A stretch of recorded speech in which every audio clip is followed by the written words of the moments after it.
Hi friends, welcome to MS சமையல். MS சமையலில் இன்றைக்கி நம்ம பார்க்க போகிறது பாலக்கீரையும் உருளைக்கிழங்கையும் வச்சு ஒரு சூப்பரான சைட் டிஷ் தாங்க. இந்த பாலக்கீரை மசாலா செம்ம டேஸ்டியாக இருக்குங்க. இது சப்பாத்தி பூரிக்கு மட்டும் இல்லைங்க, சாதத்துக்கும் தொட்டு சாப்பிட செம்ம டேஸ்டியான ஒரு சைட் டிஷ்ஷுங்க. வாங்க இப்போ இந்த உருளைக்கிழங்கு பாலக்கீரையை வச்சு மசாலாவை எப்படி செய்கிறதுன்னு பார்ப்போம். வீடியோக்குள்ளே போகிறதுக்கு முன்னே இப்போ தான் நம்ம சேனலை ஃபர்ஸ்ட் டைம் பார்க்குறதுனா சப்ஸ்கிரைப் பண்ணிவிடுங்க ஃப்ரெண்ட்ஸ். இந்த வீடியோ ரொம்ப பிடிச்சிருந்தா வீடியோக்கு ஒரு லைக் கொடுங்க. வாங்க இப்போ இதை எப்படி செய்கிறதுன்னு பார்ப்போம். இப்போ ஒரு கடாய் எடுத்துக்கோங்க, அதில் கொஞ்சம் எண்ணெய் விட்டுப்போம்.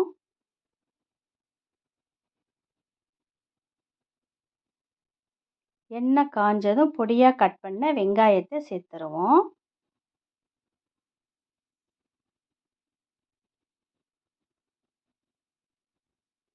வெங்காயம் ஒரு 2 நிமிஷம் நல்லா வதங்கட்டும். இப்போ ஒரு ஸ்பூன் இஞ்சி பூண்டு பேஸ்ட் சேர்த்துருவோம்.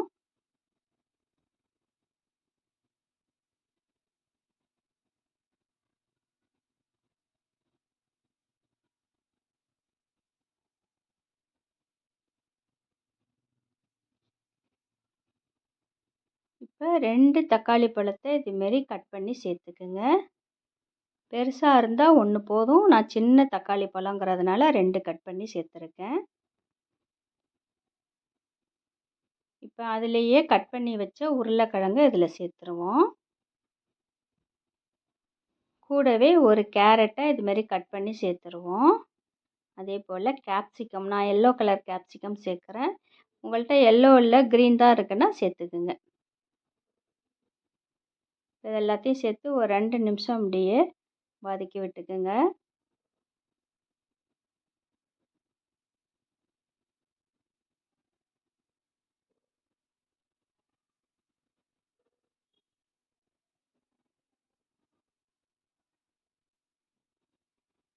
இப்போ இதுக்கு தேவையான அளவு காரம் சேர்த்துப்போம். நான் 1½ ஸ்பூன் மிளகாய்த்தூள் சேர்த்துக்கிறேன். 1/2 ஸ்பூன் மஞ்சள் தூள். இப்போ சேர்த்து இதை அப்படியே நல்லா கிளறி விட்டுக்குங்க.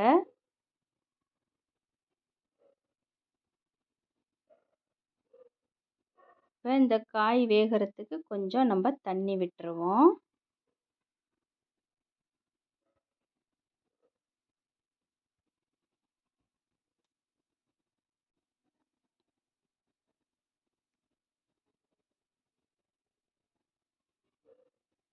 தண்ணி விட்டு நல்லா கிளறி விட்டுருங்க. இந்த காய் வேகிற அளவுக்கு தண்ணி விட்டால் போதும், ரொம்ப வேண்டாம்.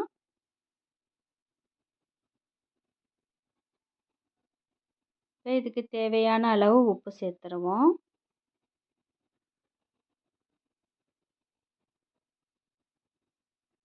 உப்பு சேர்த்து இப்போ இதை ஒரு மூடி போட்டு மூடிடுங்க. இந்த உருளைக்கிழங்கு கேரட் நல்லா வேகட்டும். இப்போ இது ஒரு 3/4 பதம் வெந்துருச்சு. இப்போ இதில் நம்ம க்ளீன் பண்ணி வச்ச பாலக்கீரையை சேர்த்துருவோம். நான் பாலக்கீரையோட கொஞ்சம் தண்டுக்கீரையும் சேர்த்துருக்கேன். அதாவது தண்டு இல்லாமல் அந்த கீரை முளைக்கீரைன்னு சொல்லுவோம் இல்லையா, அந்த கீரையும் கலந்து தான் நான் சேர்த்துருக்கேன். ஆனால் 2 கலந்து செஞ்சப்போ ரொம்பவே டேஸ்ட்டாக இருந்தது.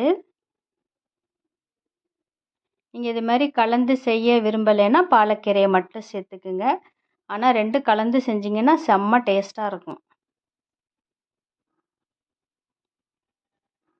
உருளைக்கிழங்கு நல்லா வெந்துருச்சு 3/4 பதம். கீரை சட்டுன்னு வெந்துடும் இல்லையா, அதனால் உருளைக்கிழங்க கொஞ்சம் வெந்ததுக்கப்புறம் நம்ம இந்த கீரையை சேர்க்குறோம். அவ்வளோதாங்க, சூப்பராக வெந்துருச்சு.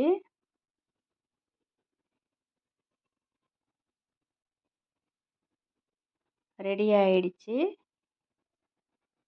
இப்போ நம்ம இறக்குற ஸ்டேஜ் வந்தாச்சு. இப்போ இதில் கொஞ்சோண்டு கஸ்தூரி மேத்தி, கொஞ்சம் கரம் மசாலா.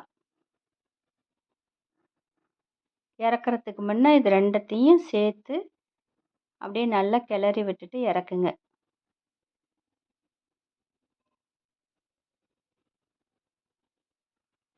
அவ்வளோதாங்க. இந்த கூட்டு வந்து சாப்பிட்றதுக்கு அவ்வளோ டேஸ்ட்டாக இருந்தது.